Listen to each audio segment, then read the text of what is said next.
Isang magandang araw sa inyo mga kayos. Meron tayong dumating na customer, Rusi 125 Venus. Gusto daw niya magpalagay ng RPM. Kakalangan natin dyan ng flat bar, electrical tape,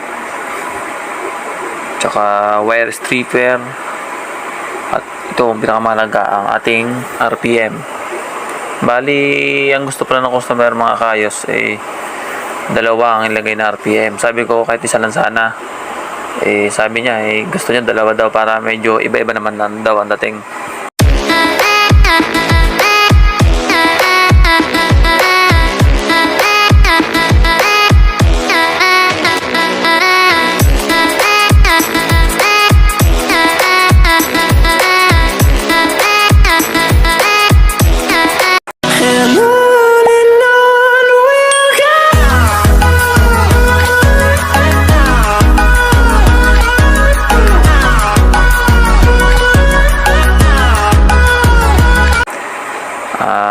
Feeling ko dito lang siguro natin ito ikakabit mga kayos kasi wala naman tayong ibang mapaglagyan na nababagay dito dito rin tayo kukuha ng wiring mga kayos sa ating dibdib ng ating motor. Ganito lang magkabit yan mga kayos ng ating mounting ng ating RPM na dalawa na pinagsama. Bali hindi ko na pinakita yung kung paano kinating. Malaga makita din yung kung paano ko nilagay yung pwesto ng ating RPM. Yan, bali sa wire naman mga kayos, total isang accessories na naman to, magkaparehas. Yung mga kulay-kulay pagsamahan na natin, black sa black, red sa red, green sa green, black stripe yellow, pinagsama natin. Bali pinag-isa lang natin mga kayos. Tsaka banda rito sa gilid dito natin pagkakapangan yung ating wire ng ignition coil kasi doon ang kanyang CDI. Bali doon tayo papagapang. Gantong wire mga kayos ang ating gamitin para matibay naman ang ating wiring. Kasi hindi naman pwede dito sa ang wire lang na yung mahinang klase, nag-aabo. Ang mga wire niya pala mga kayos itong black ito yung ating tetap sa accessories wire na ating wire na pinagsama. Yung dalawang block na pinagsama na accessories wire yan mga kayos. At ang sunod nating itatap pinagapang natin. Yan. Itong hawak ko ng mga kayos na itong may green na wire na may kasamang black yan yung ating ilalagay sa ating ground wire natin ilalagay niya mga kayos sa green din ang ating harness wire. Kasi parang Honda brand ang nito ang color coding ng Rusi. At itong mahabang wire na ito mga kayos, ito yung ating magsisilbing ignition coil para siya ang magpipick up ng ating papuntang RPM para pumalo ang ating tachometer. Yan, ito mga kayos, ito yung wire ng ating ng papuntang accessories, yung dalawang itim na pinagsama ko. At ito naman tong ground na yung dalawang itim na may dalawang green, ito yung ating ground.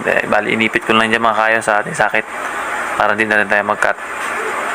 At itong mahaba na ito mga kayos ito yung ating ito na nga na papuntang ignition coil. Lusutin natin yan mga kayos sa ating pairings. Bali hindi na tayo magbabaklas dyan mga kayos, pagkapang na lang. Yan, ito yung ating CDI mga kayos. Yung wire na mga kayos, dyan natin nilalagay yung ating wire ng pinagapang na mahaba na kulay black stripe yellow na ganoon din kulay galing RPM natin na black stripe yellow din ang katapat niya dyan.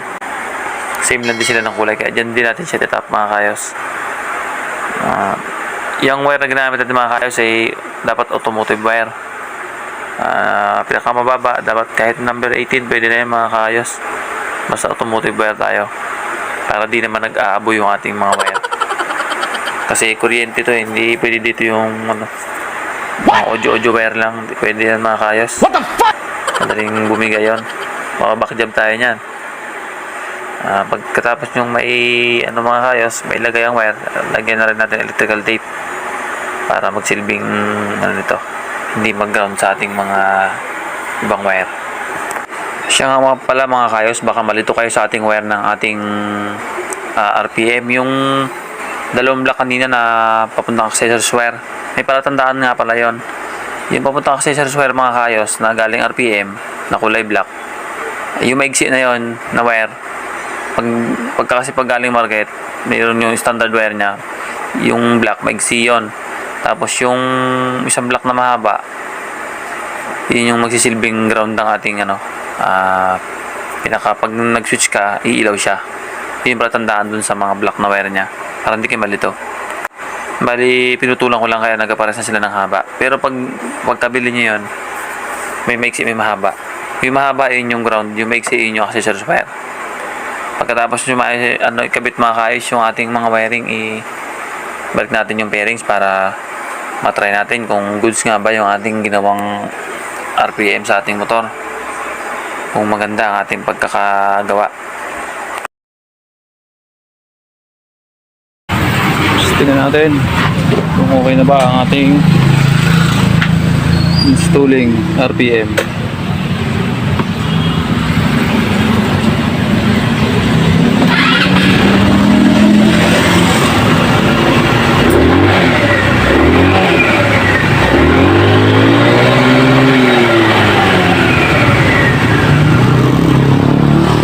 So yun mga kayos, ganun lang kadali ang ating tutorial. Sana may matutunan kayo. Sa mga hindi pa nakapag-subscribe dyan, subscribe na kayo sa akin channel. Good luck sa pag-wiring.